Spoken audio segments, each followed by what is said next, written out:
Take a good look at where Canadians actually live.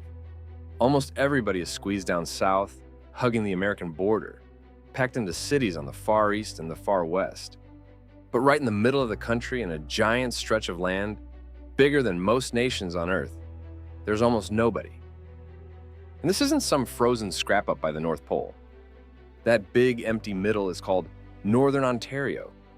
It covers almost 90% of the province, but holds only about 6% of its people.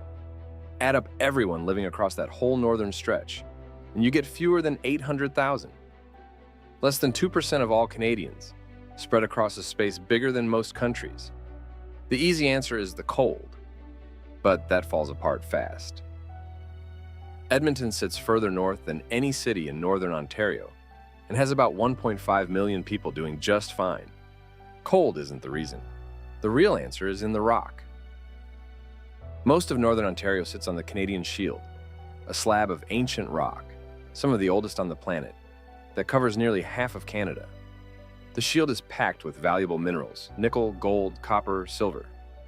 But its soil is thin and poor, scraped down to bare rock in places by the glaciers, which makes it almost useless for farming.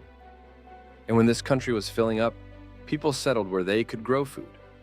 A family needed land that could feed them and bring in a crop to sell. The Shield offered neither. No farmland meant no reason to stay, so the north got skipped while settlers poured into the rich, easy soil down south. Left alone, the north stayed wild.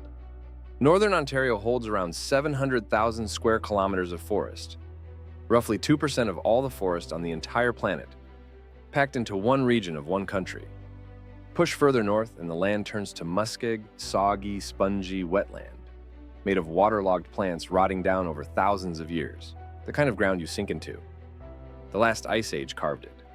When the glaciers melted and pulled back, they left the land flat and badly drained, so the water sat and never left. Today it's a maze of wetlands stretching for hundreds of kilometers. You can't easily lay a road across it. You can't set solid foundations in it. And half the year it's frozen anyway. It's great country for moose, caribou, and geese, and terrible country for building a city. Southern Ontario got the opposite deal. Good soil you can actually farm, the Great Lakes for fresh water, and a milder climate that doesn't try to kill you every winter. That's why the early settlers planted themselves in the south and grew it into a region of around 10 million people.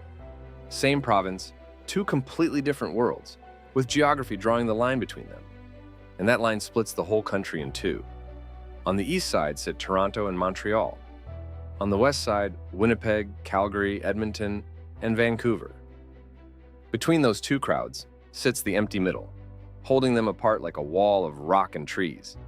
So if the middle was this rough, how did anyone get across it? The first people to push in weren't farmers, they were fur traders. Back in the 1600s, French and then English traders paddled the inland rivers and lakes chasing beaver pelts. The indigenous peoples, who had lived there for thousands of years, became their guides and partners, though they were pushed aside and treated badly as more outsiders arrived. But the traders never wanted to settle. They came to grab furs and move on. So the north stayed a place you passed through, not a place you called home.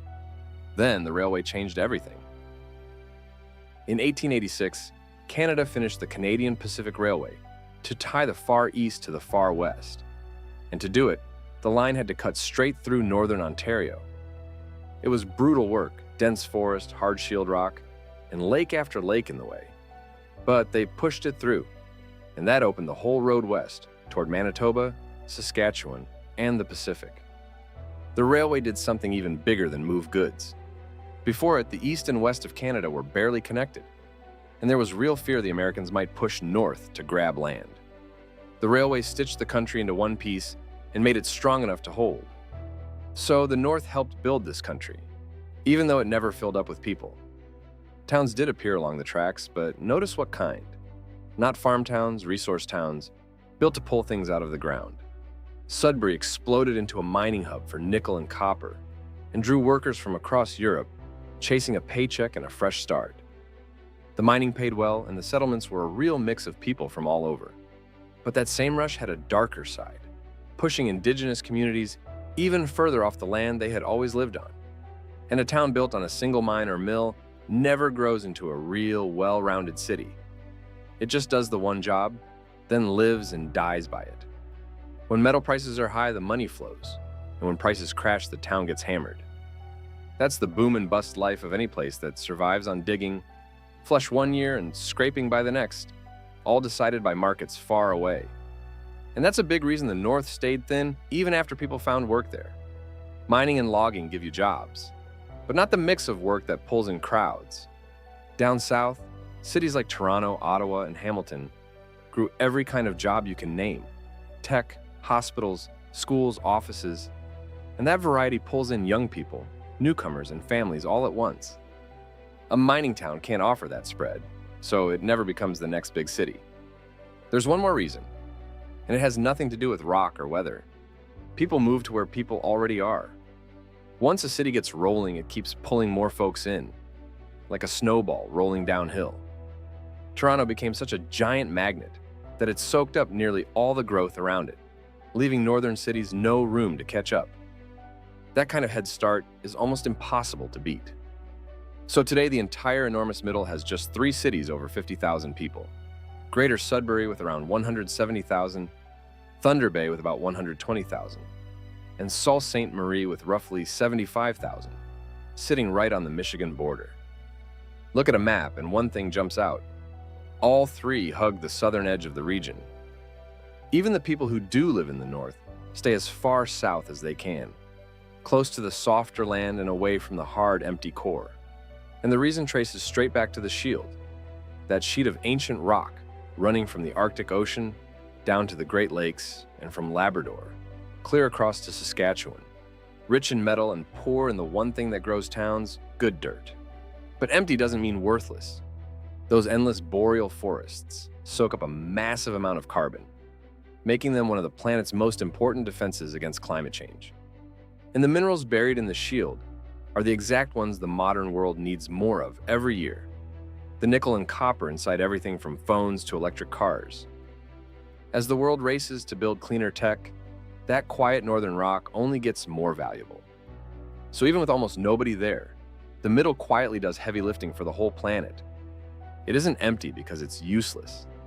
It's empty because the very things that make it valuable, the hard rock and the wild forest, are the same things that made it a hard place to live.